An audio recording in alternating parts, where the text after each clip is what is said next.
Assalamualaikum warahmatullahi wabarakatuh. Izin memperkenalkan diri, nama saya Dewi Setiawati, NPM 21210100135.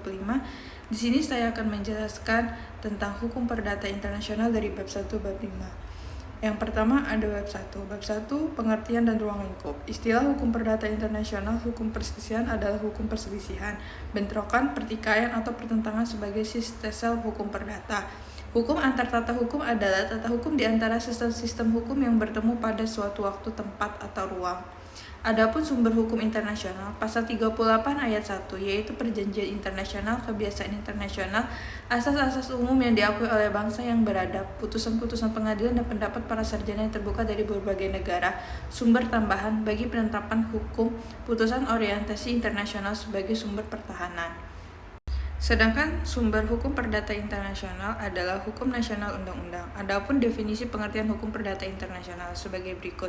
Menurut Sudargo Gautama, suatu keseluruhan peraturan dan keputusan hukum yang menunjukkan setelah hukum berlaku atau menampakkan hukum jika hubungan-hubungan atau peristiwa antara warga negara pada suatu waktu tertentu memperlihatkan titik-titik pertalian dengan stelsel dan kaidah-kaidah hukum dari dua lebih negara yang berbeda dalam lingkungan kuasa, pribadi, dan sosial. Selanjutnya, subjek hukum. Perdata internasional ada dua, yaitu setiap pendukung hak dan kewajiban menurut hukum, dan yang kedua setiap memiliki kepentingan yang mempunyai kapasitas untuk menunjukkan tuntutan atau gugatan ke pengadilan. Selanjutnya ada bab 2, titik-titik pertalian sebagai penentu persoalan hukum perdata internasional. Titik taut atau titik pertalian adalah hal-hal keadaan yang menentukan bahwa suatu hubungan adalah hubungan perdata internasional dan sekaligus menentukan tentang berlakunya suatu stelsel atau sistem hukum. Adapun macam-macam titik pertalian yaitu titik pertalian primer terdiri dari kewarganegaraan, bendera kapal dan pesawat udara, domisili, tempat kediaman, tempat kedudukan, badan hukum dan pilihan hukum dalam hubungan inter.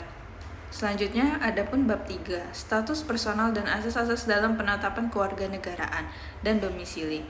Pengertian status persoal diartikan sebagai kondisi atau keadaan suatu pribadi dalam hukum yang diberikan atau diakui oleh negara untuk mengamankan dan melindungi lembaga-lembaganya. Ruang lingkup status personal sebagai berikut: konsekuensi luas, konsekuensi yang agak sempit, konsekuensi yang lebih sempit.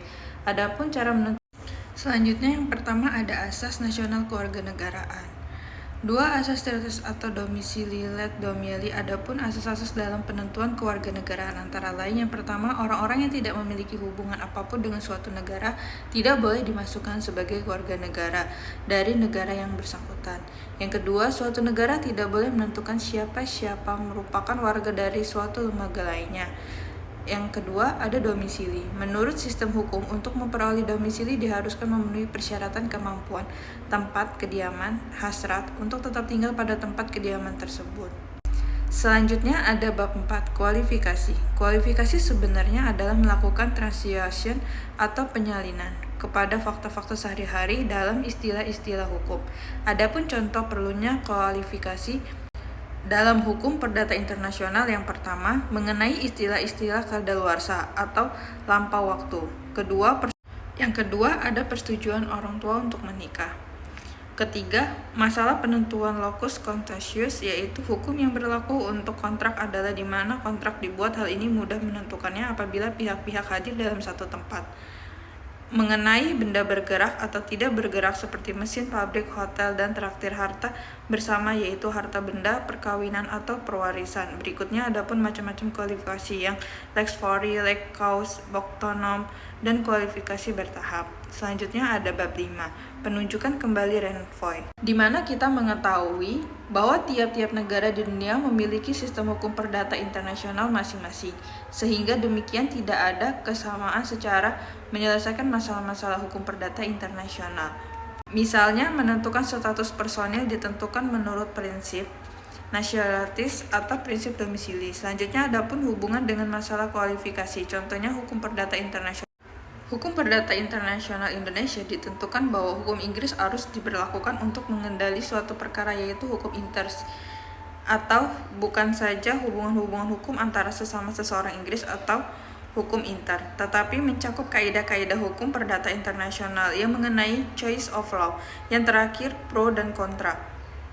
Mengenai renov, adapun yang tidak setuju terhadap renvoy berdasarkan alasan seperti renvoy tidak logis. Renvoy merupakan penyerahan kedaulatan legislatif. Renvoy membawa ketidakpastian hukum, sedangkan yang menerima pun renvoy memberi keuntungan praktis. Yang kedua, yaitu posturalitis, culoni, keputusan yang berbeda-beda dan harmoni dan keputusan-keputusannya. Sekian dari rangkuman bab 1 sampai bab 5. Saya ucapkan terima kasih. Wassalamualaikum warahmatullahi wabarakatuh.